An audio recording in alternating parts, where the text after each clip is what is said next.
Hey everybody, it's Michael Martin. Thanks for being here. So I got some follow up on my video that I did a while back on getting a feel for the market and whether or not you're supposed to develop a feel or be purely systematic.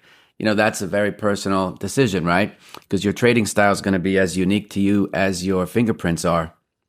And it's really not for me to say which one is best. I know people who are great discretionary traders, and I know some really good systematized folks as well.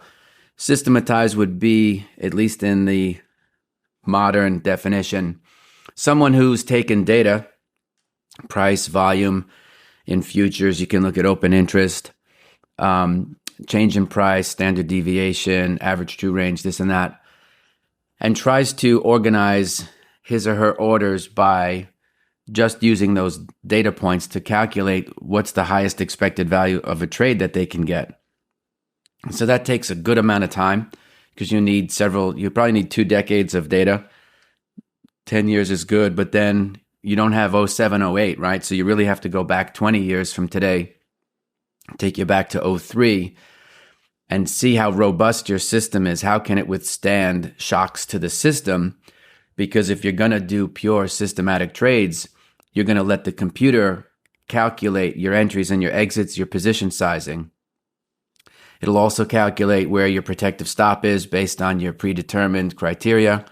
It can also help you calculate when and what price to add to your winner, right? And how much of it will you add, right? Are you going to double your position or will you do more of a pyramiding style addition? Whereas chart readers, are discretionary and they are looking maybe for a particular type of setup, right? They might have one chart pattern that they trade really, really well, and that's all they're looking for. It can take more time to do it that way because you have to do it by hand. I suppose some of you can program it, but then again, you have to have programming skills or at least the wherewithal to go hire a programmer.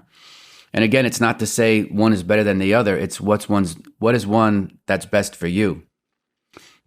Because I think when I looked at some of the comments, the folks who have a system also have a feel.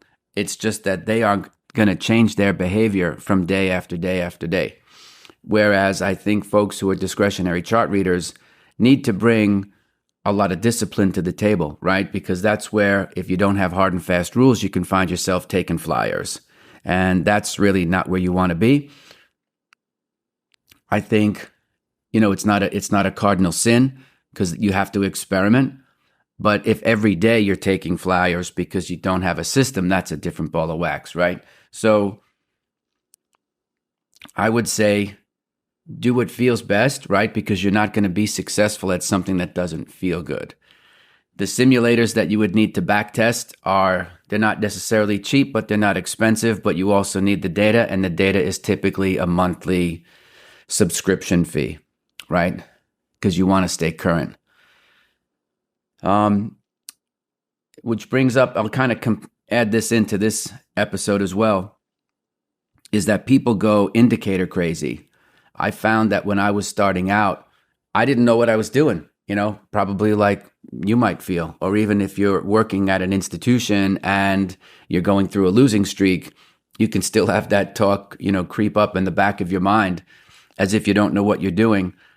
And so when folks send over charts to say, hey, can you help me understand what's going on with this chart? And I see, 5 or 6 overlays, it reminded me of when I was younger and I was starting out. I used to look at those indicators because I wanted something to help me take away the uncertainty, right? Because that's what happens, and that can amplify your behavior, right? If you don't like what it feels like when you have to feel uncertainty, you might override your rules. You might interject a rule or create a new one on the fly just because you don't like how you're feeling in that particular moment.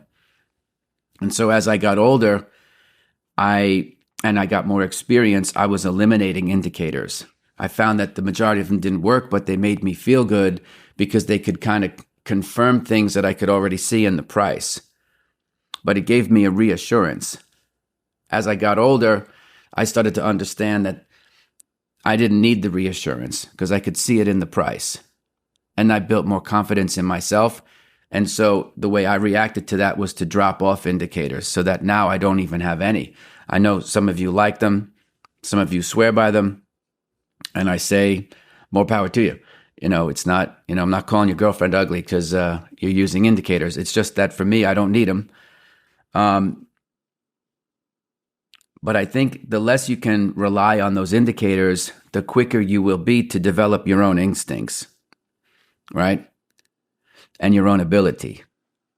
That's my experience. The more I stopped relying on other people and things that were external, I got to hone my own, instincts and my own ability in, trading the markets that way. It does take time, which can be frustrating because folks want to see success and they want to see it now. They want it fast because there's uncertainty about the trade, but then there's also uncertainty of like, how long is it going to take till you make it, to hit whatever goal it is that you're trying to hit. So be mindful of the indicators, of why you're using them. How do they fulfill you emotionally, right? As opposed to financially. Because I've just found that the majority of them are not necessarily, they're mostly lagging indicators in many circumstances. And so I would just prefer to let the price tell me what I needed to know. But anyway, I hope that gives you some clarity. There's no judgment. It's really just two different approaches to the markets. Maybe it's a budget concern. Maybe it's you would much rather kind of figure it out on your own. So I don't say that one is better than the other just because I've seen people fail with both. I've seen folks go out and spend thousands of dollars on, simulators and then subscribe to data feeds and then work and they couldn't get it to work. And it was very, very frustrating. And then I've seen folks who, with a lot of hard work, but not a lot of the technological stuff, just develop really, really good instincts and trade off of charts or chart patterns. So it's really, I wish I could remove that uncertainty for you, but that's part of the joy of it is that you get to figure it out. And just remember, the uncertainty could be perceived as risk. And without risk, there's typically not reward, right? So you don't want to go, taking on excessive risk, right? Just for the sake of doing it. It has to be measured, has to make sense.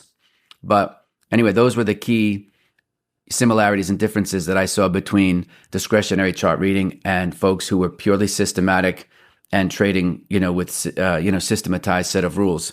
The indicators can play a role in both, but in my experience, I haven't been able to test to see like what is the magic indicator that works all the time. Very few of them. So I just chose not to use any of them. Anyway, just my 2 cents. Please like and subscribe and keep your comments coming. I appreciate the feedback. It gives me good ideas to create more videos for you. See you tomorrow. Okay, everybody. Thanks for being here. Please take a minute, like and subscribe to the show. You could also leave a comment. I don't have all the answers, so it's good to get some feedback. Also, if you would like to support the show, check out the links below. You can get the free audiobook of The Inner Voice of Trading. And also information about the course that I teach with Victor Sperandio. Thanks for being here, folks. I'll see you tomorrow.